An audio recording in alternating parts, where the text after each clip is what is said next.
네, 언론인으로 활동했고 또 지난 5월 대통령 선거에서는 문재인 후보 광주시 선대위 공동위원장 등을 역임을 하셨는데 요즘에는 주로 어떤 활동을 하고 계십니까?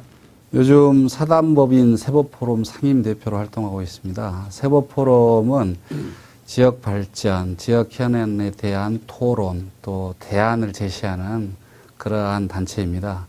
그리고 5.18 정신 헌법 전문 수록을 위한 광주운동본부 공동대표로도 활동하고 있습니다.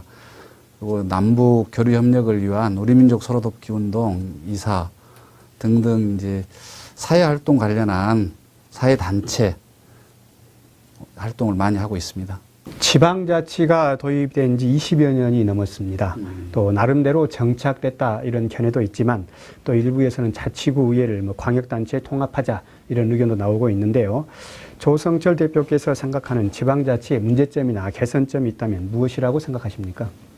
사실 지방자치를 실행해 오면서 정말 어떤 좋은 점도 있고 또는 그 개선해야 될 점도 많이 있는데요.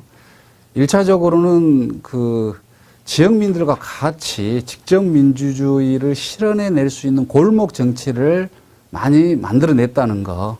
어찌됐든 이제 그 지방자치 관련한 정치인들이 주민들과 소통하려고 하는 노력을 많이 했다는 부분에서는 그 공이 있다 할 수 있겠습니다. 그러나 우리 사회가 보면 압축적으로 성장을 하다 보니까 선진국의 좋은 제도 뭐 그럴싸한 이름을 갖춘 뭐 이런 이 지자체에서 선심적인 그 자치 행정은 많은데 내용을 들여다보면 인사나 정책이나 예산에 주민 참여를 겉으로는 그 주민들이 다 하게 해주는 것처럼 하지만 내용적으로 보면 위정자라든지 어떤 그 본인들의 의지가 오히려 더 선행되는 그런 과정에서 취지가 어느 정도는 좀 왜곡되어질 수 있는 그러한 부분이 있다 보니까 주민들 입장에서는 뭔가 내가 그 미흡한 내가 뭔가 이야기를 하고 소통하는 것 같긴 한데 결과를 보면 미흡한 이러한 부분들이 그 지방자치의 정치 실현 과정에서 어떤 괴리되는 부분이 있었다고 생각을 합니다. 만약에 그러한 것들을 좀 개선한다 하면 어떤 방향으로 돼야 된다고 생각하십니까? 저는 지금 그 전국에 정말 모범적인 지방자치 제도들이 있거든요. 예.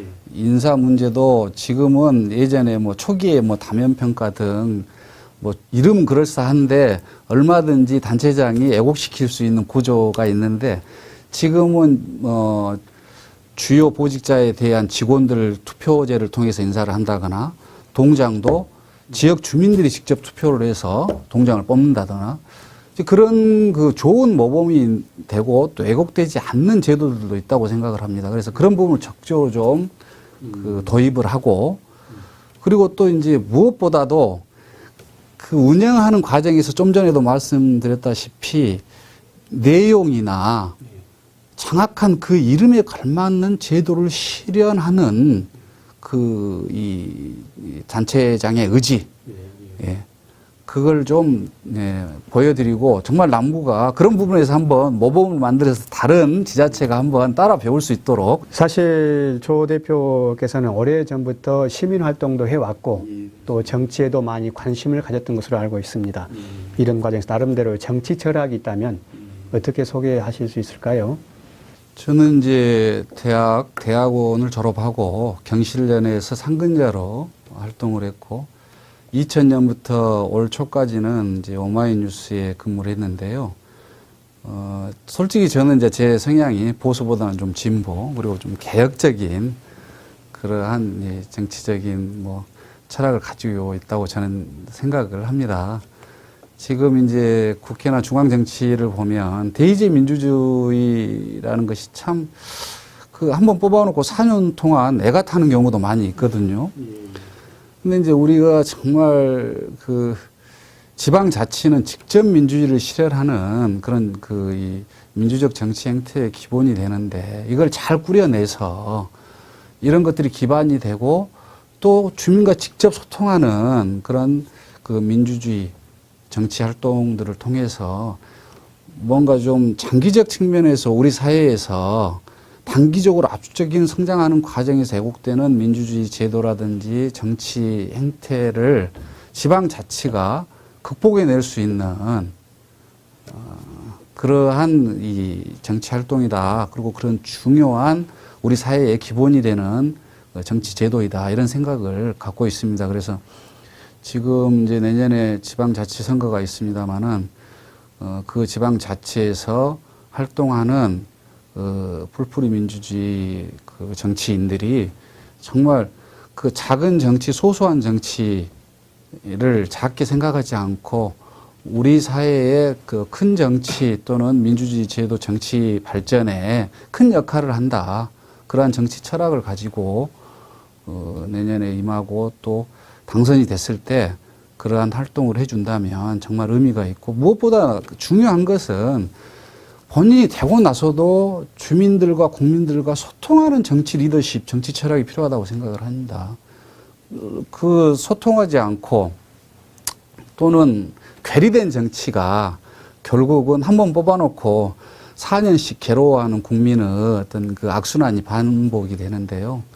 우리 정치 활동하시는 분들이 국민을 높게 받들고 국민을 모시고 정말 국민과 함께하는 그런 정치 활동이 됐으면 하는 바람을 갖고, 저도 그런 정치 철학을 갖고 한번 열심히 노력하도록 하겠습니다. 네, 정치에도 관심이 많은 것으로 알고 있습니다. 어디 구청장 준비 중인 것으로 알고 있는데 준비는 잘 되고 있습니까? 예, 잘 되고 있습니다. 지금 이제 남구청장으로 내년에 출마를 준비하고 있는데요. 지금 주민들을 열심히 만나고 있고요. 또 주민들이 원하는 것이 무엇인가, 또 남구의 미래의 어떤 그 개혁 방향이라든지 또 지역 공동체가 같이 화합할 수 있는 그러한 정치 활동을 위해서 고민하고 의견 수렴하고 대안을 만들어가고 있습니다. 이 구청장 준비, 정치의 구청장 출마의 계기는 무엇입니까? 작년 촛불 전국에 지역민들과 함께 우리가 이대로 있으면 안 되겠다 이런 고민을 하면서 만든 단체가 세법포럼입니다. 그리고 그 세법포럼을 통해서 지역 발전뿐만 아니라 국가의 대개조에 필요한 활동들, 그런 과정이 이제 정권 교체를 어떻게 할 것인가에 대한 고민들을 하게 됐고, 그러한 모임을 근거로 해서 여러 가지 정치에 대한 고민들을 많이 하게 됐습니다.